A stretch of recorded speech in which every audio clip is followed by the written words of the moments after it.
ఎన్నికల వేళ అన్ని వర్గాలను ఆకర్షించేలా రాష్ట్ర ప్రభుత్వం బడ్జెట్ను సిద్ధం చేసింది. 2,25,000 కోట్లతో నేడు ప్రవేశపెట్టే ఓట్ ఆన్ అకౌంట్లో సంక్షేమానికి పెద్దపీట వేసినట్లు అంచనా. వ్యవసాయం, సాగునీటి రంగాలకు అధిక ప్రాధాన్యమిచ్చినట్లు సమాచారం.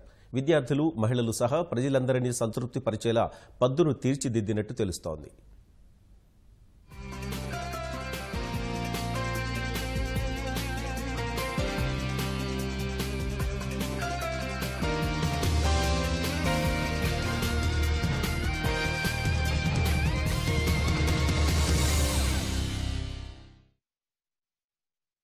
సకల జనుల సంక్షేమమే లక్ష్యంగా 2019-20 ఓట్ ఆన్ అకౌంట్ బడ్జెట్ను రాష్ట్ర ప్రభుత్వం రూపొందించింది.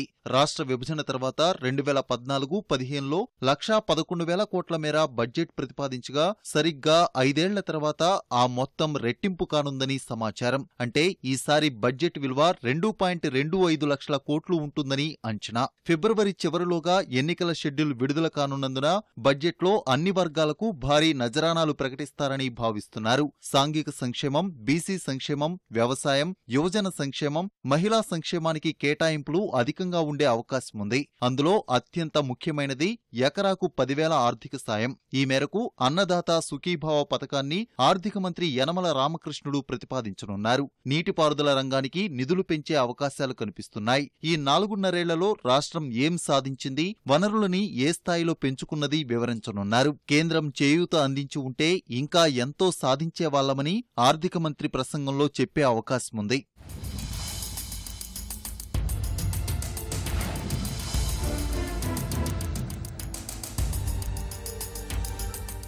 రాష్ట్ర ప్రభుత్వం ఏటా వార్షిక బడ్జెట్తో పాటు వ్యవసాయ బడ్జెట్ను ప్రత్యేకంగా ప్రవేశపెడుతుంది. ఈసారి 4 నెలల కోసం ఓట్ ఆన్ అకౌంట్ బడ్జెట్ ప్రతిపాదిస్తున్నందున వ్యవసాయానికి ప్రత్యేక పద్దు ఉండదు.